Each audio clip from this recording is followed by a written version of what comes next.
The End of Capitalism. I'm sure you think that this is a provocative title and that it's a form of clickbait. But I promise you it's not. You see, today I've had something of a revelation. A revelation that we really are staring at the end of capitalism. I've been thinking for a long time that we're looking at the end of the Enlightenment, that the Enlightenment has run its course. And whether you put capitalism or the Enlightenment first, I don't think matters. Because I think we're talking of the same thing. The Enlightenment was an apology for capitalism. So, whichever you see it as being, it makes no difference. To a large degree, I've spotted why Yanis Varoufakis has been calling it the end of capitalism and the beginning of Techno Feudalism. Because we are talking of a new epoch, and the closest description we have to the new epoch is the old epoch of feudalism, although it is definitely a feudalism of technology and those who own technology. Now, of course, what's important to understand is that this is all about semantics. So whether you accept my definition of techno-feudalism, well, it's not mine, it's Yanis Varoufakis, but, whether you accept that or not, that's not really the point. The point is that we can't even agree on what capitalism is.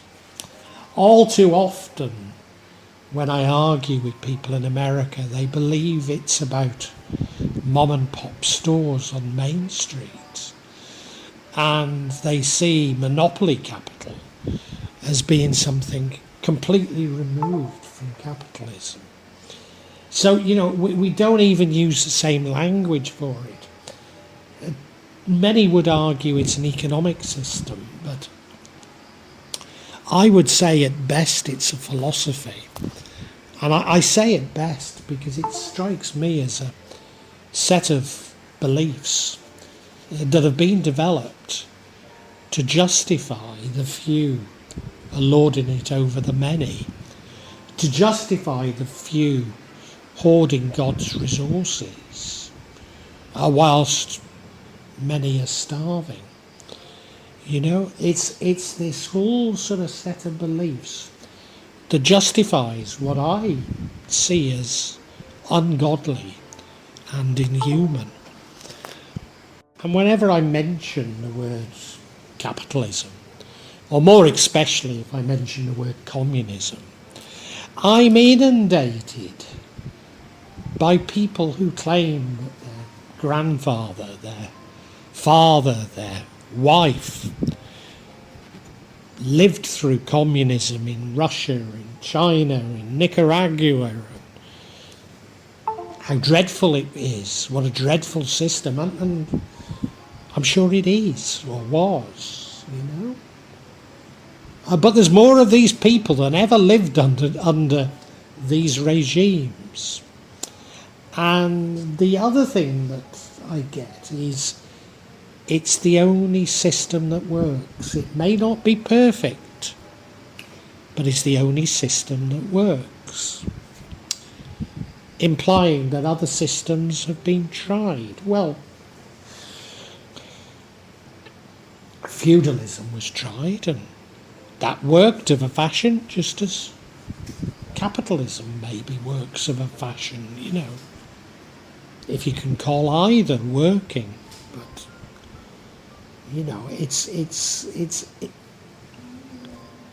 it's our inability to see beyond what is an all-embracing system of beliefs that justifies what's happening in the world. So, you might talk of the social democracy that I lived under, or was born under at least. You might talk of the various workers' cooperatives that have been tried. you might talk of, you might talk of many experiments within capitalism, but that's all they were. They were experiments within capitalism. They never challenged capitalism. Indeed, to a large extent, they were there to help provide what capitalism at that time found it difficult to provide. Of course, now all have been swallowed up by capitalism. But at the time, and I'd say, these systems that we call communist are the same. They never threatened capitalism. Indeed, they have every appearance, to my mind, of being state capitalism. As I say, I see it as a system of beliefs that sort of justify that some people should be able to hoard God's bounty. That some people should be able to lord it over others.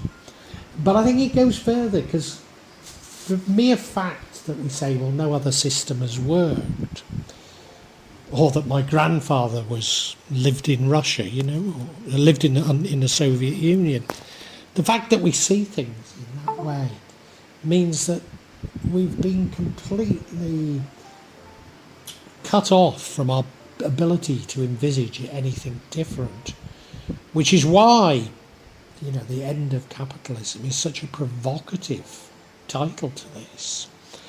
And of course, you might want to look at people like Gramsci or Marcuse on hegemony, or even more recently Mark Fisher. And it doesn't matter what theory you follow. I think we need just to understand that we don't have any conception of any alternative, which, as I say, is why this title seems so provocative.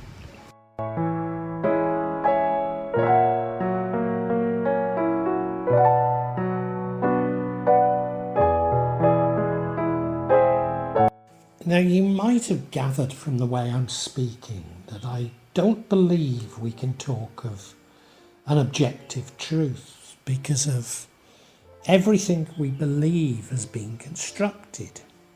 So, we believe that this thing called capitalism is an economic system. If we believe that there's something called economics, which described how goods are distributed, when really all is about how the rich take from the rest of us what God gave to us all. And the wealthy have done their best to convince us that the reason we're getting poorer is because asylum seekers, illegal immigrants, even better if they happen to be Muslim, have taken our jobs or taken our benefits. Or that terrorism is the reason for taking away our liberties. No, there's far too much misinformation out there. The last thing I want to do is to add to it. So excuse me for not going down some obvious sort of theories. All I'm saying is that I think we are looking at the end of capitalism. Now, I've mentioned this many times before, but I have, as much as possible, stopped consuming. I find consumption just too difficult to do. And the same is true across Europe. Much of the rest of the world is a subsistence anyway, so it's hard to describe what's happening there. But that's happened in Europe. It hasn't happened in the US yet, where people are still happy to take on debt just to fill their house full of trinkets, and then even fill it so much that they go out and buy what do they call them? It's a store, isn't it? But, a place where they can store all this junk, And Yeah, it hasn't happened yet in the US, but it's certainly happened in Europe, and I've certainly done it. It's my belief that the reason for this decline in consumption, and this is a personal belief, but it's just become too difficult. As I say, I don't want to start a sea theory, and certainly not one based on my personal experience. But I think it is best illustrated by my personal experience. So, and this is personal to me. I doubt if anybody is in the same circumstances as me. But I used to go to Bangkok maybe once a year, not least as it's cheaper for me from Indonesia to go there than for me to go to, say, Bali. But I don't know if I'll be going back again, and the reasons are multifaceted. One is, in order for me to leave Indonesia, I have to take an exit. I have to get an exit re-entry visa, and that takes around 2 days at immigration offices and standing in various queues and doing various things. But they've also put the price up now. I'm just getting too old for these things. I mean, the price isn't that high. It probably wouldn't be $100, but it all adds to the cost of you going away. The next reason is that I'm not allowed a credit card in Indonesia. And whilst I've got a British credit card, they insist on validating it through sending me a text. But they won't send a text to an Indonesian number, so I can't get it validated. So I don't have a credit card with which to pay. And in the past, I have tried using debit cards. But this has caused huge problems. And I've even had to send bank transfers to the hotels because things just haven't gone through. So, it's a bit of a hassle. Add to that, Thailand now has this digital entry forms. And as I'm getting older, I'm just finding these things more and more difficult to use. Not least as they are often require you to use a mobile phone with internet access. And, obviously I've had a mobile phone for some time, but I'm nothing like as quick at thinking, oh yeah, I've got to do this, I've got to do that, as young people are. And then finally, when I get back to Indonesia, the same is true of Indonesian customs. Last time I simply couldn't do it, I had to get my daughters to, but it delayed us for over an hour after we'd landed from, well, it's not a long flight, but long enough. We wanted to get home and we were delayed for an hour filling out customs forms. So there's a pile of reasons there why I'm not particularly keen on going back to Bangkok. You might add, another thing is I've recently had a heart attack and I'm not keen on flying at all since my heart attack. But, as I say, they're very personal reasons. But all of us are experiencing similar barriers to us consuming. And for me, it's resulted in me not consuming. But maybe the biggest barrier for me, and I'm sure it's one that many of you can sympathise with, and that is whilst things maybe don't go wrong so often as they did before, getting satisfaction if something goes wrong is nigh on impossible now, because so much of customer service has been taken over by AI. So you can't get through to a customer service representative to get satisfaction. So I won't buy anything unless I can afford to write it off, because I know I'll never get my money back if something goes wrong. So for something like holidays, hotels, I'm very reluctant to book them online now, which is how I used to do everything. And I'm sure I can't be the only person that's experiencing this.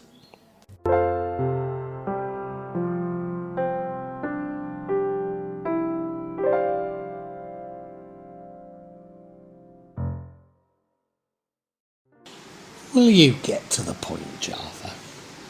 You've talked about imaginary grandfathers in the Soviet Union. You've talked about Indonesian customs forms. How does any of this relate to the end of capitalism? Well, the revelation I had was I was thinking about Trump's tariffs. Now, the last thing I want to do is to get into the reasons for Trump's tariffs or the relative merits of Trump against other alternatives. They're just another smokescreen, well, it's not even as big a smokescreen, is it, as the relative merits of so-called capitalism and so-called communism. They're just things to distract us from ever realising that there could be an alternative. No, I don't want to get into that, but what I want to talk about is how tariffs probably spell the end of globalisation. Of course, free trade is a economically liberal concept. An economically liberal concept that found its feet in Manchester, in the free trade movement. So fitting that the thing that kicked off punk rock in Manchester was I don't think I can say their name, S-Pistols gig at the Free Trade Hall. Another blind alley to throw at you. But no, the tariffs really do spell the end of globalisation. Well, absolutely do. Whatever turns out from these tariffs, we can say that this exercise in globalisation is over. But it's the real impact on the economic model of globalisation that I think spells the end of capitalism. See, at one stage in my academic career, I became something of an expert on the local Manchester economy. And what I began to realise was that Manchester's greatest asset then was Manchester United. It meant that this asset, they could sell Manchester United shirts and other memorabilia around the world. And it wasn't until I got to Indonesia and people would ask me for Manchester United shirts and be quite upset when I brought them an original Manchester United shirt that said made in Indonesia on it. And this sums it up, you see. They were being made in Indonesia and being sold back to Indonesia at what? Maybe even, well, certainly 50 times the cost of production. So the value was being added in Manchester, but nobody in Indonesia could really see how, because at the end of the day, it was still a football shirt. And that's what's happened to everything, hasn't it? The tariffs are going to affect things like iPhones. Can't think what else, but a whole pile. Trainers, a whole pile of things that are manufactured overseas for a pittance. And the real value, it is claimed, is added in the design and marketing. So, things are being manufactured for sort of 50th to 100th of the cost that they're then sold for. And people have begun to get wise to it. I don't know if you've been following the recent exposés and carnage in the sort of luxury watch market. But a number of Chinese manufacturers have come out and said that they actually manufacture these luxury Swiss watches, including Rolex. Now, I don't know how true any of this is. Well, sorry, I know there's a grain of truth in it, but I wouldn't like to get to the bottom of it, let's put it that way. But most manufacturers, Swiss manufacturers, have reduced their prices as a result of this expose. And, many of them have said, well, yeah, but, a lot of the value is created in Switzerland. But when they say value, they're talking of the marketing and the design. They're not talking about the actual product. So just like the Manchester United shirt. And, yet again, I think people are getting wise. Now, I've got a few vintage watches, and they are vintage. None of them are worth a fortune. There's stuff that I've been given. One was my father's. Well, I bought two of them, two Longines. But, stuff from my father, from my uncle, etc. The one from my father's a 1970s Seiko, but quite a good one. It's a 17 joules, is it? It's quite a good Seiko. And I sort of treasure them. I like them. And where I get them repaired in Jakarta, he spotted that I have these few. Anyway, he offered me a 1960s blue-dialed tank Seamaster. And I bought it and I couldn't get it to work properly. So, because I was going away, I said, look, I'll give it back to you now. If you manage to sell it to someone else, fine. If you don't, give me another 3 months guarantee and I'll have another go with it. But while we were sort of debating this, he took me to see his friend that had got a pile of Rolexes, and I was willing to pay the extra. But when I looked at them, I just wasn't convinced. I wasn't convinced they were worth the money. And of course, what's happened to Rolexes, the price has been grossly inflated because they've purposely made them difficult to get hold of. You can't walk into a Rolex shop and just buy a Rolex anymore. And of course, what nobody's saying is the other reason why the price is inflated is there a way of money laundering. Somebody can have an expensive Rolex on their wrist and walk through customs quite merrily. So, I think that market, it's a false market and therefore it's gone. Now you might be saying to yourself, come on Java, how on earth is Rolexes potentially being made in China? How is that the end of capitalism? Well, it is that I think so many of us consumers have spotted the emperor's not got no clothes. The prices have been rigged through false curtailing of supply, just like diamonds have always been, So the market's been rigged for these products, when actually they're being made as cheaply as possible in China. And why wouldn't we buy, and I'm not necessarily talking about a fake, why wouldn't we buy a Rolex type watch from China when it's probably made in the same factory, and it's probably going to work very well?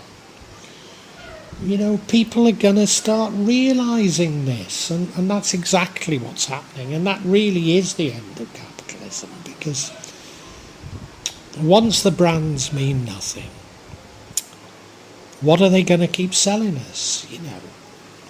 Nothing's an investment anymore. Nothing is a luxury item anymore. All we care about is our immediate needs, and that really is the end of capitalism, because we can probably get our immediate needs sorted much more locally. We don't need this whole system, which I would argue is a system of deception.